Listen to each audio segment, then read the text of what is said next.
The 6 o'clock news starts right now. We don't know who has the votes yet, but we know who has the money. 2 San Antonio City Council seats close to being decided. Early voting for the runoff elections in District 1 and 7 end today.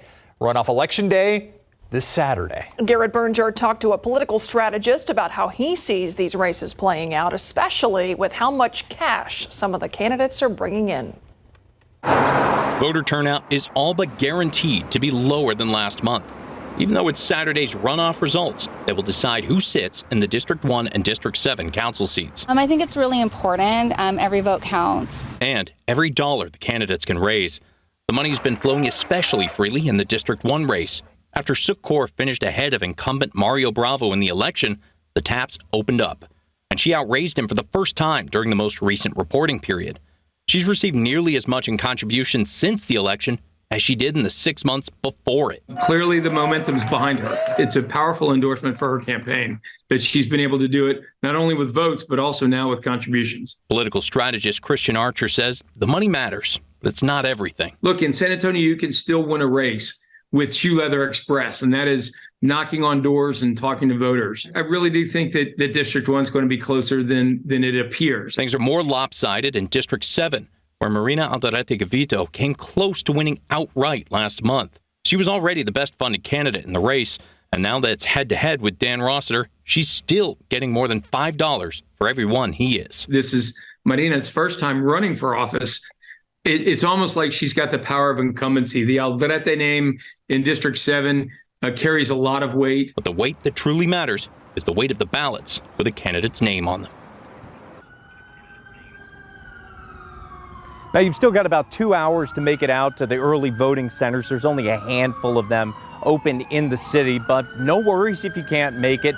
The polls will be back open again on Saturday for the actual runoff election from 7 to 7. We've got information on where exactly those will be on our website, KSAT.com. Live at Lions Field, I'm Garrett Berger, KSAT 12 News.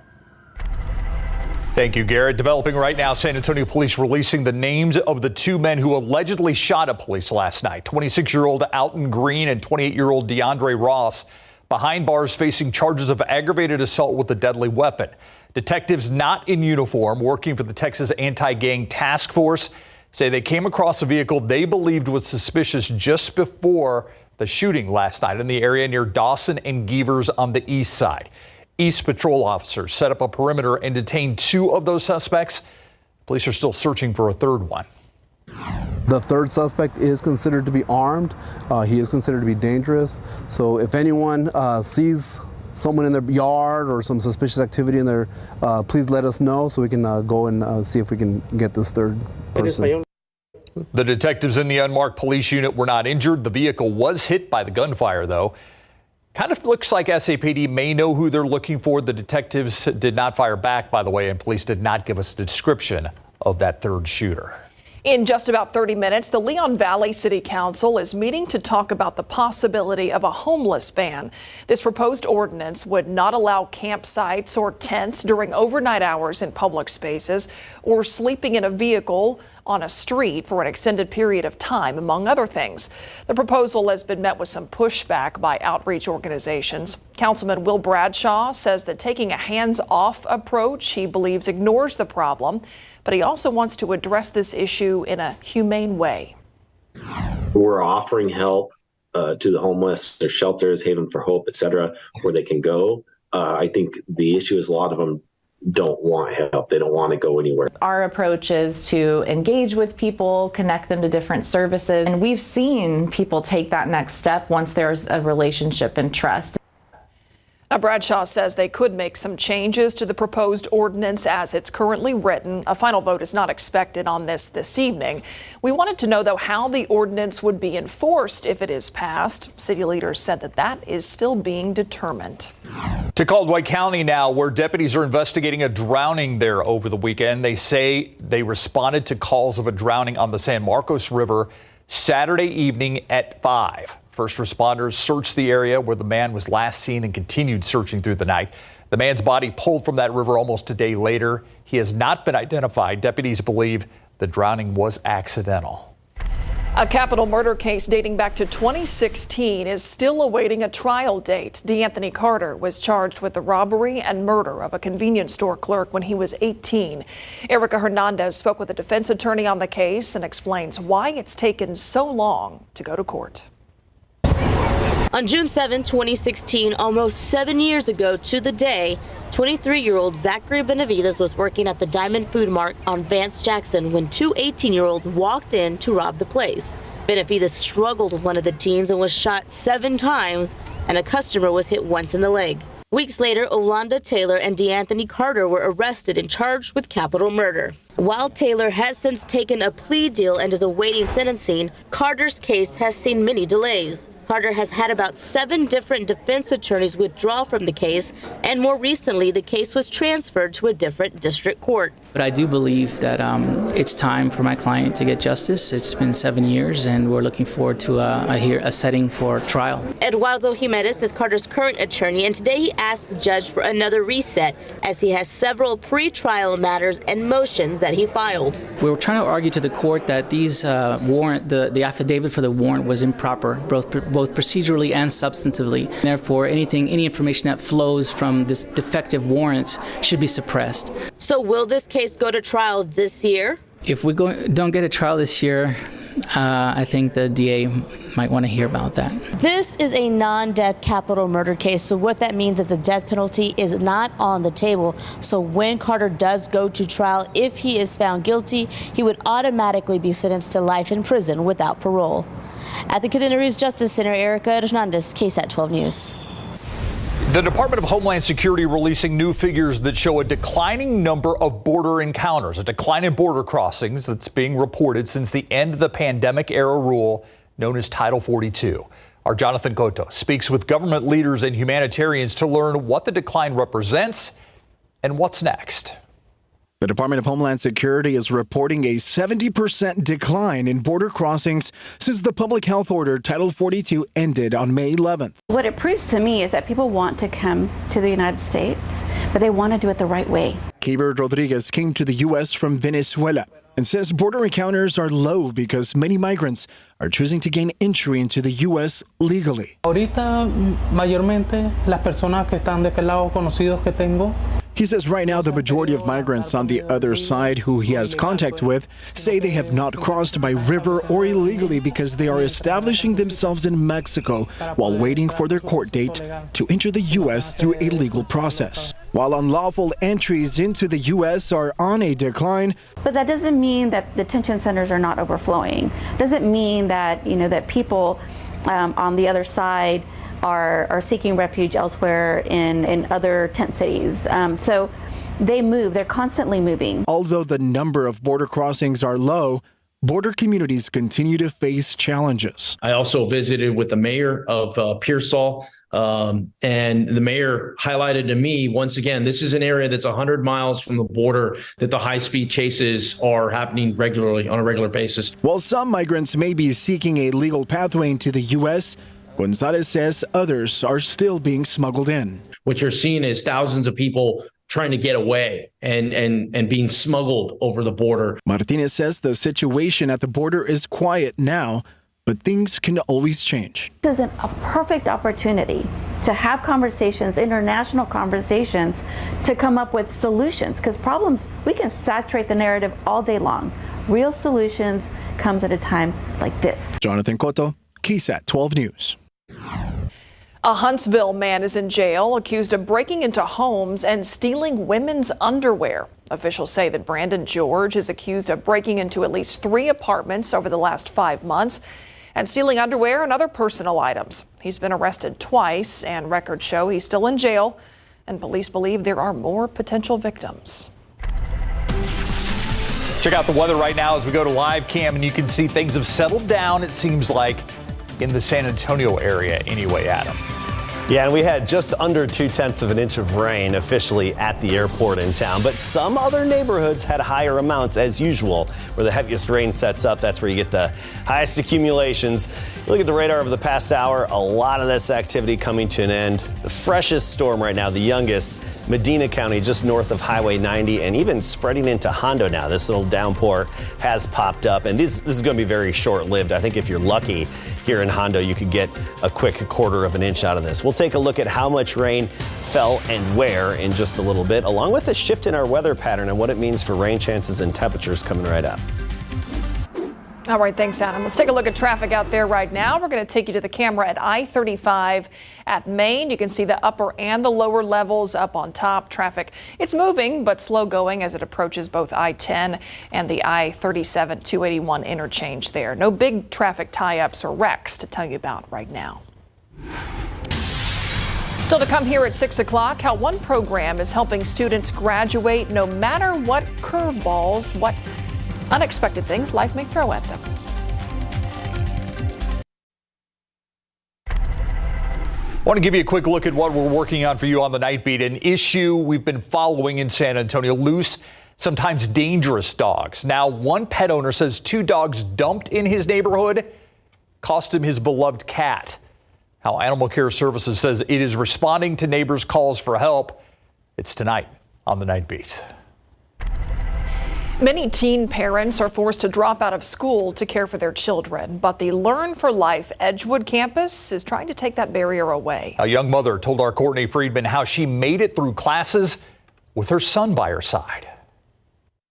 Savannah de la Torre.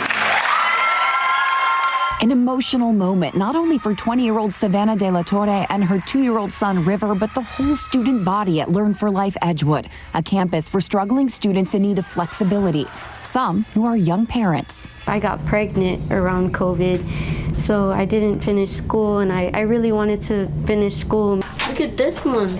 Beep, beep. De la Torre had River at 18 years old. In 2021, she enrolled at Learn for Life, a brand new program allowing students to bring their kids to school. My son was the first child here, a baby here at Learn for Life. And the next day when I came to school, they had a whole playroom for him. There are almost 190 students in the program. About 6 bring their kids to class. School days are 4 hours with options in the morning, afternoon, and evening. I was a teenage mother myself.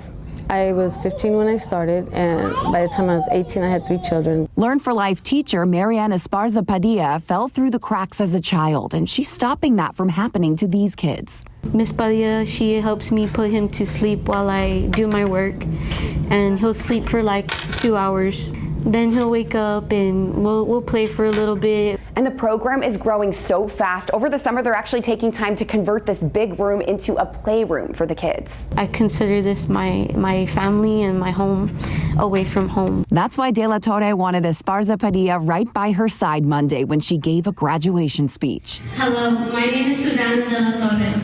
They're like my babies. They're all my kiddos. I still got very emotional when I saw her speech, and I cried because everyone deserves a chance. Everybody deserves a second chance. I'm not going to forget about this school, and I will always recommend any student that is struggling like me to come here. Courtney Friedman, KSAT 12 News.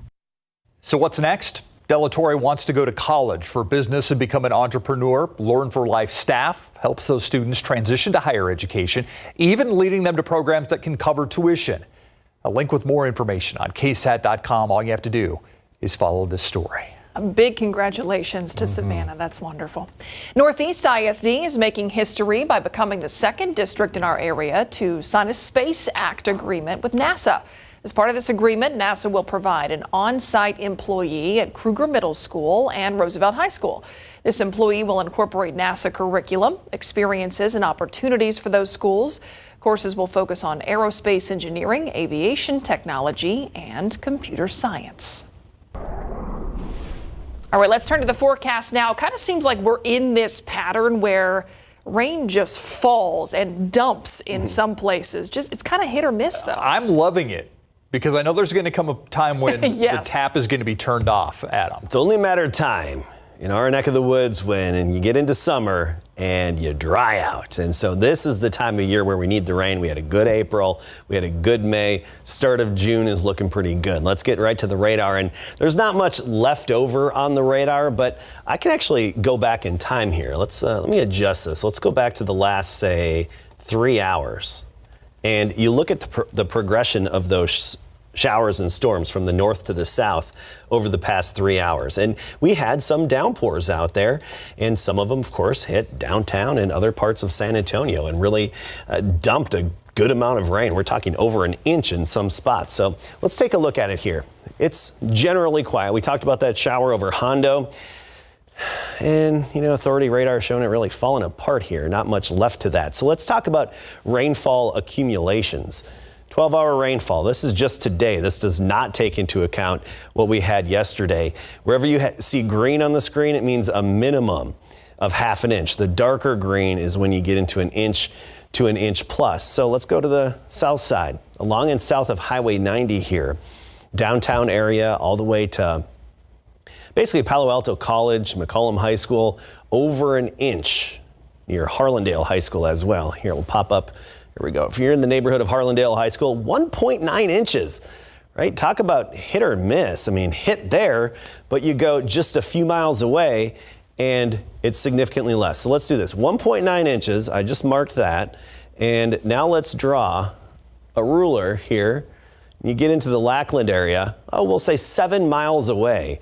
And you had basically trace amounts. So the difference between 0.04 inches and 2 inches, 7 miles. That's it. So it's obviously really depends on exactly where you are. These showers and storms have been localized, and we have a few more opportunities the next few days. Here's a good shot from Windcrest just before the storm at 3 p.m. That's a great photo. Here's our drought monitor, and keep in mind this is going to be updated on Thursday.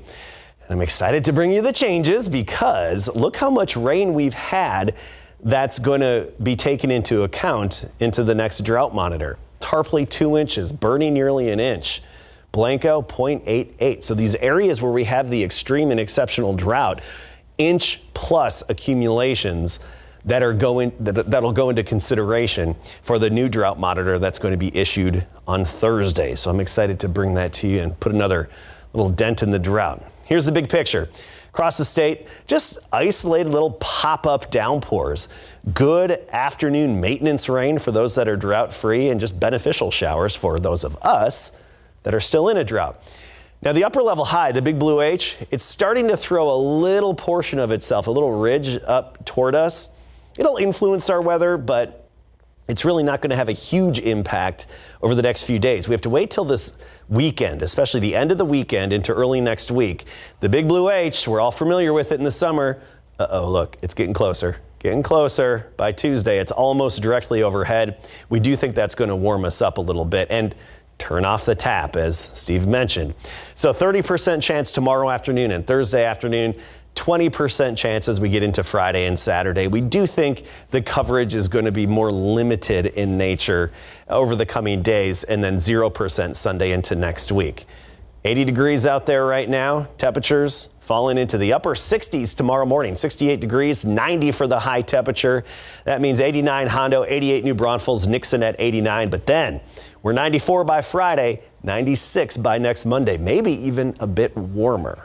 We're getting up there. Thanks, Adam. All right, don't look now, but San Antonio's professional baseball team actually putting together a pretty good season, Larry. Yeah, they got hot as of late, and because of that, they're in first place in the Texas League South Division. And one of the reasons why, left fielder Cole Cummings, we sat down and go one-on-one with him today. Plus, a MacArthur tennis player is giving back in an awesome way. Coming up.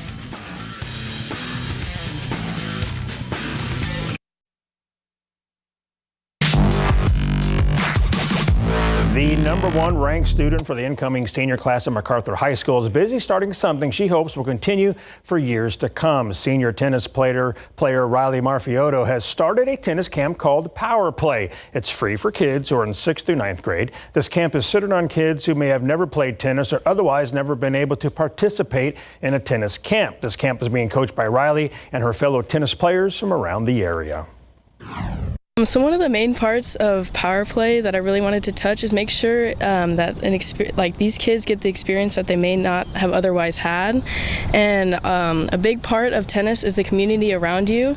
And so we're building up that power in the community and getting them more love for the sport. I've been watching her since she was in 5th grade. She's an incredible kid. Inside the classroom as well as on the tennis court, she's a leader. She's just natural. She cares about the people around her.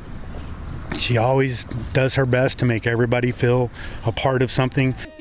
Oh man, you can tell right there just how proud her coach is. You can hear more from Riley, Coach Hildebrand, and the other coaches helping on the camp this Sunday night on Instant Replay. The San Antonio Missions are back at the Wolf this week for a 6-game series against the Wichita Wind Surge. This is the first time these two teams will face each other this year. The end of the first half of the season is quickly approaching, and the Missions are in first place thanks to a successful series on the road in Frisco. Newly acquired left fielder Cole Cummings was recently called up to AA and is quickly making an impact. KSAT 12 sports producer Daniel Villanueva caught up with Cole today to get a preview of the Missions homestand.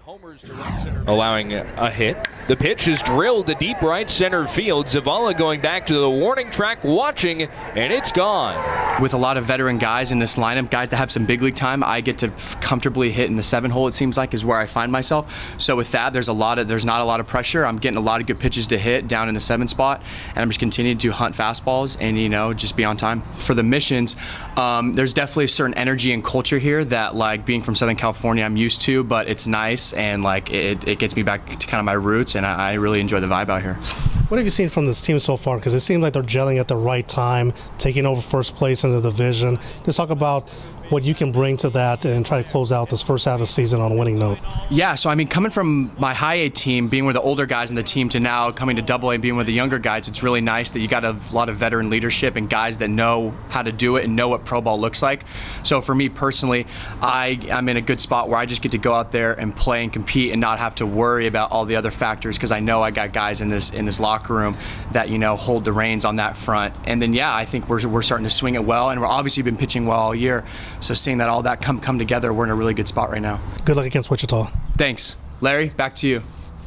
Awesome, I'll take it. Cummings and the Missions will host the Wind Surge tonight at 7:05 at Wolf Stadium. The Missions lead Midland by 1 game for first in the Texas League South. The Las Vegas Knights dominated the Florida Panthers 7-2 last night in Game 2 of the Stanley Cup Final. Vegas leads the series 2-0, and they are 2 wins away from their first championship in the franchise's short 6-year history. The series shifts to Florida for Games 3 and 4 Thursday and Saturday.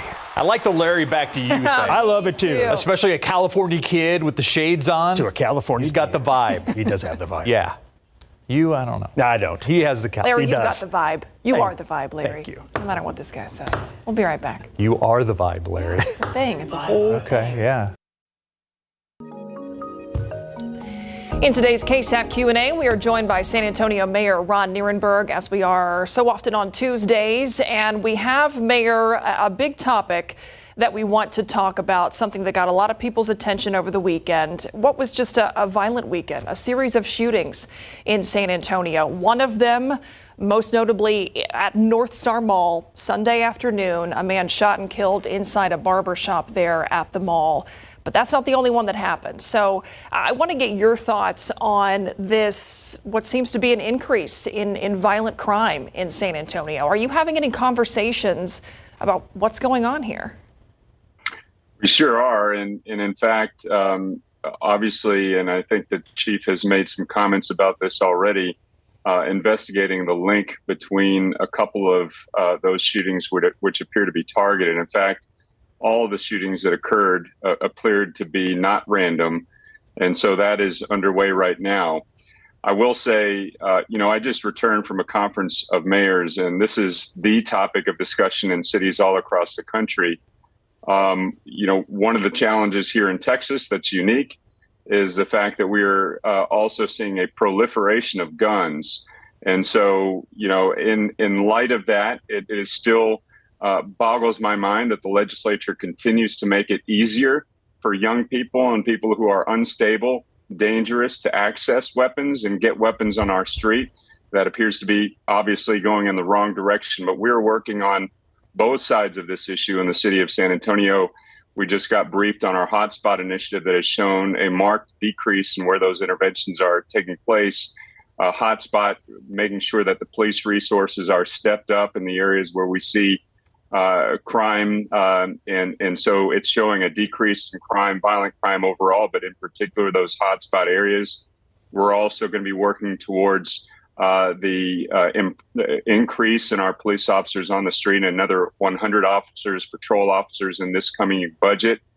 And of course, we're working with the Texas Anti-Gang Initiative as well, where we have agencies at the local, state, and federal level working to really get to the root of some of the gang activities that we've seen over the last several years, and really start apprehending leaders of these gangs and putting an end to this across agencies, working to share information, intelligence, et cetera, to get a grip on this. But, this is a challenge being faced all across the country.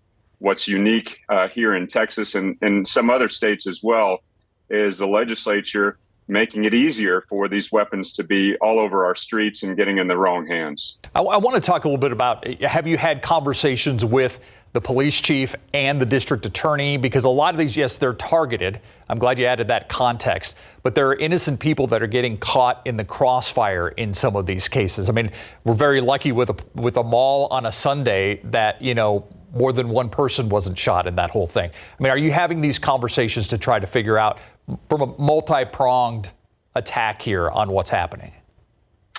Yeah, absolutely. And again, it's dealing with the immediate issue of the crime, but it's also getting upstream from that.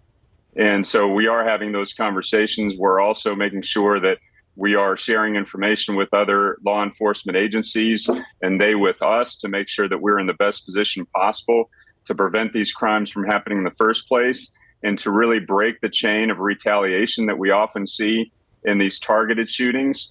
And then in the course of, again, what I've mentioned, the proliferation of weapons and weapons being stolen out of cars, et cetera, working with our law enforcement agencies to provide tools for people to first, hopefully not store weapons in their cars, but in the event that there are weapons in a home or in a car, even making sure they're secured and cannot be stolen.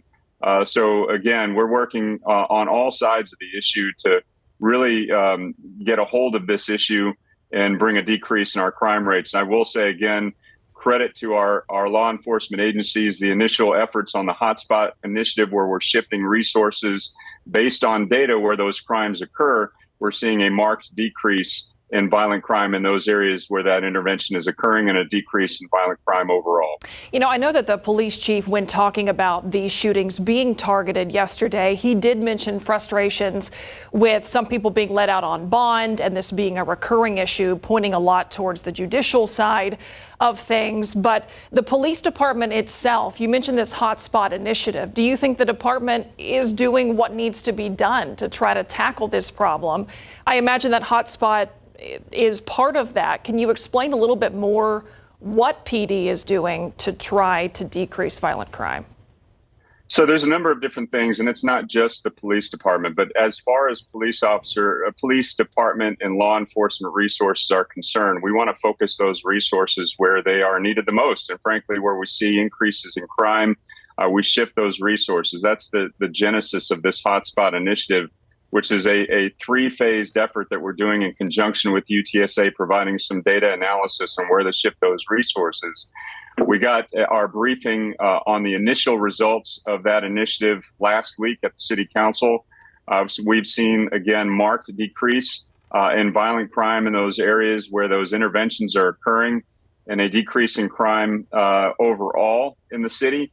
During that period of time, but in particular in those areas where we're shifting resources. I will say also, with respect to law enforcement resources writ large, one of the things that we're doing is studying the personnel and staffing contingents across these different departments.